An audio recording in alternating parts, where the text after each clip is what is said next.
Hello everyone, welcome to my YouTube channel. Last class में हमने देखा था कि प्लांट सेल और एनिमल सेल में क्या क्या डिफरेंसेस होते हैं।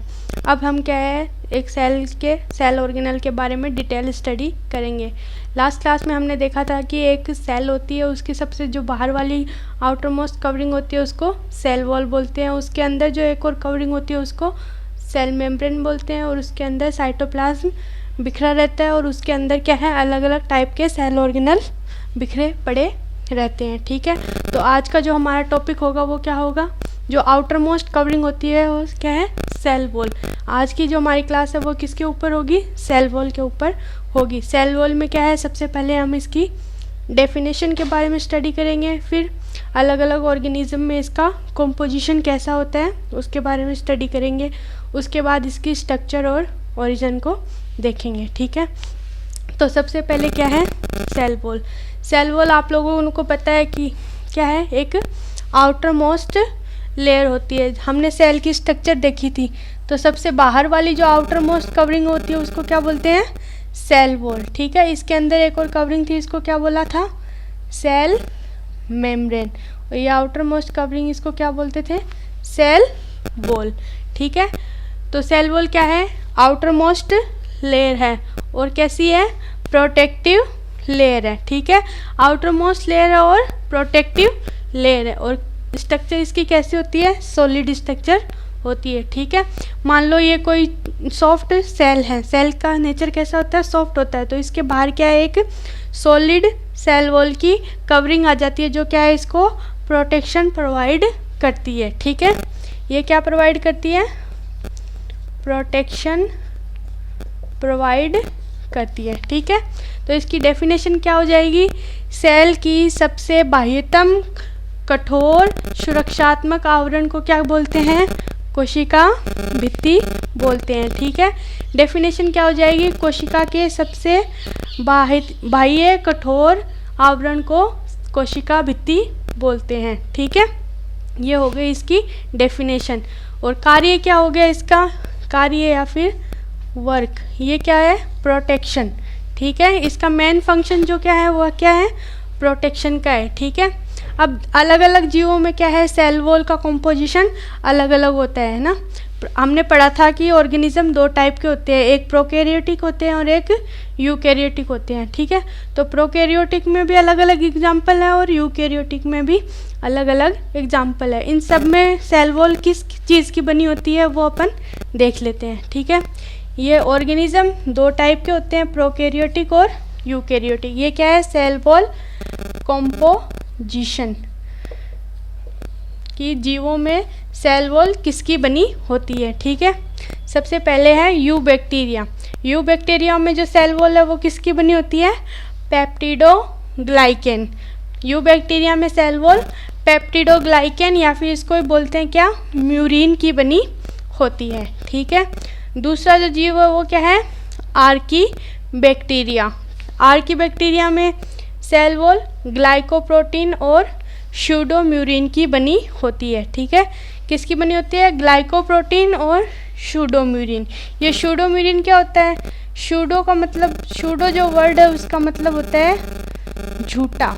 ठीक है, झूठा, और म्यूरिन क्या है, ये ऊपर वाले ये म्यूरिन। ठीक है, सूडोम्यूरिन का मतलब क्या हो गया, ये म्यूरिन जैसी स्ट्रक्चर दिखाई देती है लेकिन ये असल में म्यूरिन नहीं है, म्यूरिन जैसी प्रतीत होती है, उसको क्या बोलते हैं, सूडोम्यूरिन। ठीक है, अगला जीव कौन सा है, साइनोबैक्टीरिया। साइनोबैक्टीरिया में सेल वॉल किसकी बनी होती है, पेप्टिडोग्लाइकेन एंड लिपोपोलीसेकेराइड। पेप्टिडोग्लाइकेन तो है ही, इसके साथ में क्या प्रेजेंट होगा, लिपोपोलीसेकेराइड। ठीक है, अब अगला जीव है माइकोप्लाज्मा। माइकोप्लाज्मा में क्या है, सेल वॉल एब्सेंट होती है। ठीक है, ये इंपॉर्टेंट पॉइंट है कि कौन सा प्रोकैरियोटिक जीव है जिसमें सेल वॉल अनुपस्थित होती है, तो कौन सा है, mycoplasma. You bacteria, Archie bacteria, cyanobacteria और माइकोप्लाज्मा, ये सारे किसके एग्जाम्पल हैं, प्रोकैरियोटिक जीव के एग्जाम्पल हैं। ठीक है, तो यू बैक्टीरिया में पेप्टिडोग्लाइकेन, आर्की बैक्टीरिया में ग्लाइकोप्रोटीन और साइनोबैक्टीरिया में पेप्टिडोग्लाइकेन एंड लिपोपॉलीसेकेराइड। और माइकोप्लाज्मा में क्या है, सेल वॉल एब्सेंट होती है। ठीक है, ये तो हो गए प्रोकैरियोटिक। अब आगे वाले जीव के एग्जाम्पल जो आएंगे वो किसके एग्जाम्पल होंगे, यूकैरियोटिक जीव के एग्जाम्पल होंगे। ठीक है, यूकैरियोटिक में सबसे पहला क्या है, एल्गी। ठीक है, एल्गी क्या है, प्लांट के जो लोवेस्ट यानी कैटेगरी में आते हैं वो क्या है, एल्गी। एल्गी क्या है, एल्गी में सेलुलोज, ग्लेक्टिन, मैनोज एंड मिनरल्स की सेल वॉल पाई जाती है। एल्गी में जो सेल वॉल है वो किसकी बनी होती है, cellulose plus galactan plus mannose and minerals. Minerals में एक एग्जाम्पल भी दिया गया है कैल्शियम कार्बोनेट का। ठीक है, तो एल्गी की जो सेल वॉल है उसमें क्या क्या होगा, सेलुलोज होगा, ग्लेक्टिन होगा, मैनोज और मिनरल्स होंगे। ठीक है,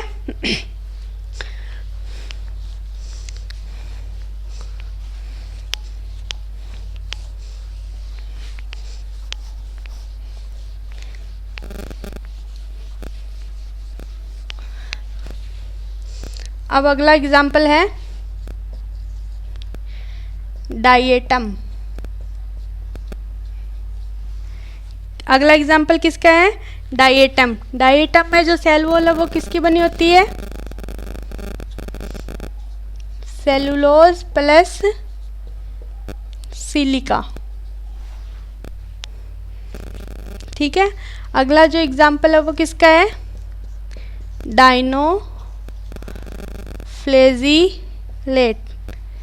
डायेटम एंड डाइनोफ्लेजिलेट, इन दोनों को साथ में याद रखना होता है। ये इसमें भी क्या है, सेलुलोज प्लस एक और पदार्थ आएगा इसके साथ, वो क्या है, पैक्टिन। ठीक है, डायेटम में क्या है, सेलुलोज के साथ में सिलिका, और डाइनोफ्लेजिलेट में क्या है, पैक्टिन। ये दोनों सेम से नाम है और इनकी सेल वॉल का कंपोजिशन भी क्या है, लगभग सेम है। बस कहाँ फ़र्क है, इसमें क्या है सिलिका और इसमें क्या है पैक्टिन। तो इसको ऐसे याद रख सकते हो, जो बड़ा सा नाम है उसमें क्या होगा, पैक्टिन होगा। ठीक है, जो छोटा नाम है उसमें क्या होगा, सिलिका प्रेजेंट होगा। ठीक है, अगला जो एग्जाम्पल है वो क्या है, फंजाई। फंजाई या फंगस भी बोलते हैं। फंजाई क्या है, एक पूरी ग्रुप या कैटेगरी है। ठीक है, इसमें फंगस आते हैं। इसमें क्या है, कोशिका भित्ति जो है वो किसकी बनी होती है, काइटिन की बनी होती है। इसकी जो कोशिका भित्ति है वो किसकी बनी होती है, काइटिन। काइटिन क्या है, पॉलीमर ऑफ NAG। ठीक है, काइटिन क्या है, पॉलीमर ऑफ NAG। NAG का मतलब एन एसिटाइल ग्लूकोज अमीन। ठीक है, इसका पूरा नाम क्या है, एन एसिटाइल ग्लूकोज अमीन। अगला एग्जाम्पल है प्लांट सेल। प्लांट सेल में जो कोशिका भित्ति है वो किसकी बनी होती है, सेलुलोज।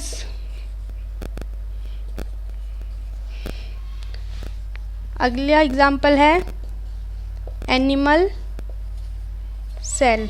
एनिमल सेल में क्या है, कोशिका भित्ति एब्सेंट होती है। ये सारे किसके एग्जाम्पल थे, ऊपर वाला एल्गी भी, ये सारे किसके एग्जाम्पल थे, यूकैरियोटिक जीव के। ठीक है, अब आपसे दो टाइप के क्वेश्चन पूछ सकता है कि ऐसे कौन से प्रोकैरियोटिक जीव हैं जिसमें सेल वॉल एब्सेंट होती है, तब तो क्या आंसर देना है, माइकोप्लाज्मा। और ऐसे पूछ लिया कि ऐसे कौन से यूकैरियोटिक जीव हैं जिसमें सेल वॉल एब्सेंट होती है, तो क्या आंसर करना है, एनिमल सेल। ठीक है, बाकी जीवों में क्या है, अलग अलग कॉम्पोजिशन दिया गया है, तो उसके अकॉर्डिंग याद रखना है। ये याद रखना, माइकोप्लाज्मा और एनिमल सेल में क्या है, सेल वॉल एब्सेंट होती है। इसमें माइकोप्लाज्मा प्रोकैरियोटिक जीव है और एनिमल सेल यूकैरियोटिक जीव है। ठीक है,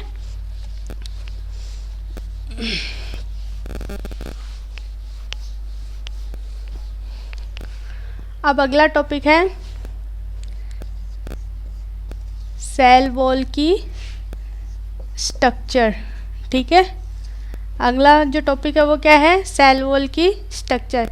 सेल वॉल की स्ट्रक्चर में क्या है, 4 पार्ट से मिलकर बनी होती है। सबसे बाहर वाला जो पार्ट है वो उसको क्या बोलते हैं, मिडल लेमिला, उसके अंदर primary wall, secondary wall, tertiary wall. ठीक है, जो सेल वॉल है ये अपन ने सेल पढ़ी थी, इसकी जो आउटर मोस्ट कवरिंग है ना, इसमें भी क्या है, 4 पार्ट होते हैं। ठीक है, 4 पार्ट कौन कौन से, सबसे बाहर वाला जो पार्ट होता है उसको क्या बोलते हैं, मिडल लेमिला।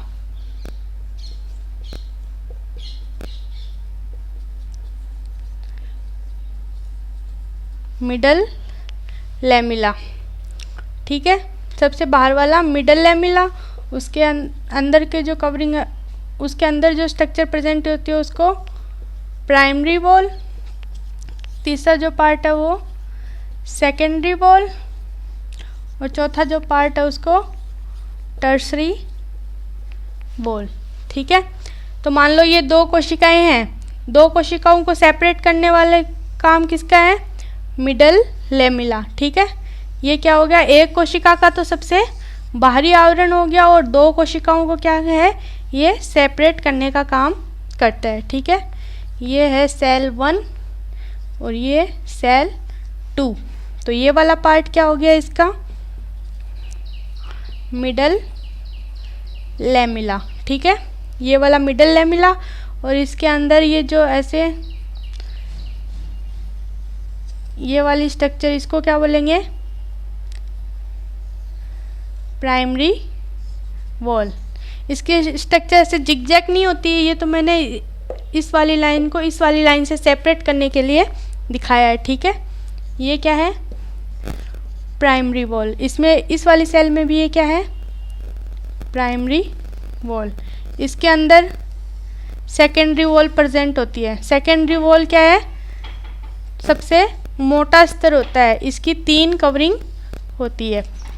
सेकेंडरी वॉल की कितनी कवरिंग होती है, 3 कवरिंग होती है। इसको क्या क्या नाम दिया जाता है, S1, S2 एंड S3 नाम दिया जाता है। और इसके अंदर क्या है, टर्सरी वॉल होती है, या ये क्या है, एक सेल वॉल की स्ट्रक्चर होती है। सेल वॉल की स्ट्रक्चर में सबसे बाहर वाला पार्ट होता है उसको बोलते हैं मिडल लेमिला, उसके अंदर वाले पार्ट को प्राइमरी वॉल, और उसके अंदर सेकेंडरी वॉल। सेकेंडरी वॉल जो है वो 3 लेयर में प्रेजेंट होती है, और उसके अंदर टर्सरी वॉल, और टर्सरी वॉल के अंदर क्या प्रेजेंट होगी, सेल मेम्ब्रेन। ठीक है, यहाँ पे क्या आ जाएगी, सेल मेम्ब्रेन। ये हो गई किसकी स्ट्रक्चर, सेल वॉल की structure.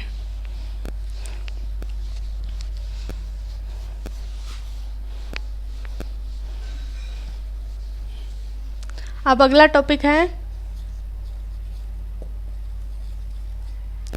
Origin of cell wall. अगला टॉपिक क्या है, origin of cell wall. Cell wall का ओरिजिन कौन सी फेज में होता है, सेल डिवीजन की टीलोफेज। जब सेल डिवीजन होता है, सेल डिवीजन क्या है, जब एक कोशिका क्या है, डिवाइड होकर 2 कोशिकाओं में विभक्त होती है, उसको क्या बोलते हैं, सेल डिवीजन। ये क्या है, एक लंबी प्रोसेस है, ये क्या है, एक लंबी प्रोसेस है। इसकी जो लास्ट फेज होती है उसको क्या बोलते हैं, टीलोफेज बोलते हैं। ठीक है, तो सेल डिवीजन की टीलोफेज अवस्था में किसका निर्माण होता है, सेल वॉल का निर्माण होता है। ठीक है,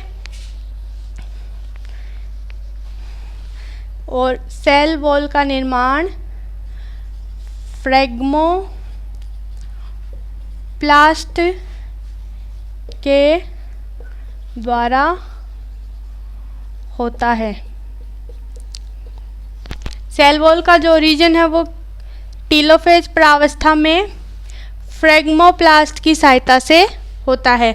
अब फ्रेगमोप्लास्ट क्या है? टीलोफेज तो पता चल गया, सेल डिवीज़न है, यानी एक सेल से 2 सेल बनने की जो प्रोसेस है उसकी जो लास्ट फेज है उसको क्या बोलते हैं?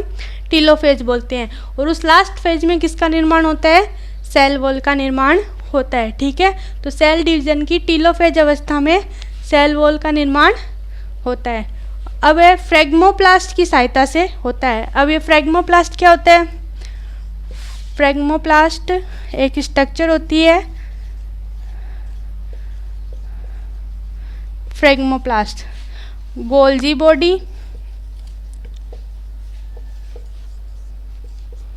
Golgi body plus spindle fibre,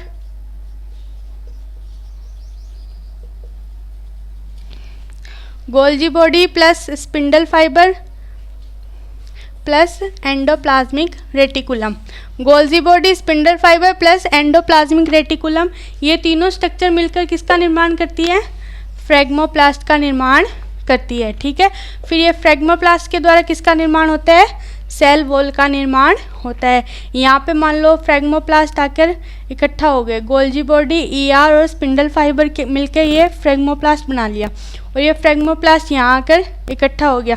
फिर इसमें क्या है, और कंपोजिशन होता जाएगा सेल वॉल का, और ऐसे सेल वॉल बढ़ती जाएगी, और फिर क्या है, 2 अलग अलग सेल का निर्माण हो जाएगा। ठीक है, दोनों सेल में क्या है, सेल वॉल का निर्माण हो जाएगा।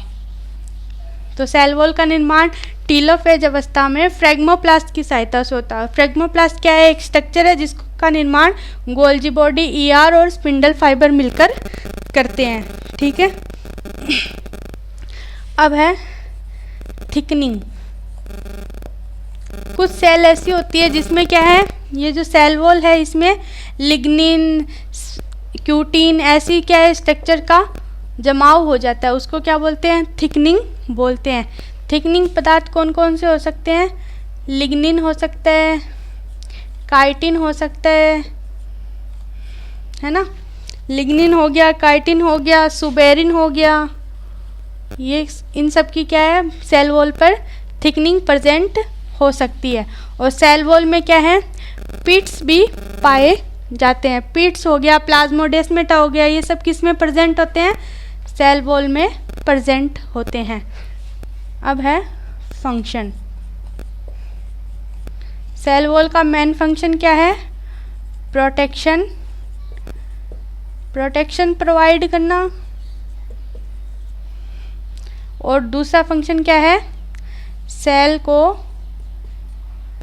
एक निश्चित स्ट्रक्चर प्रदान करना।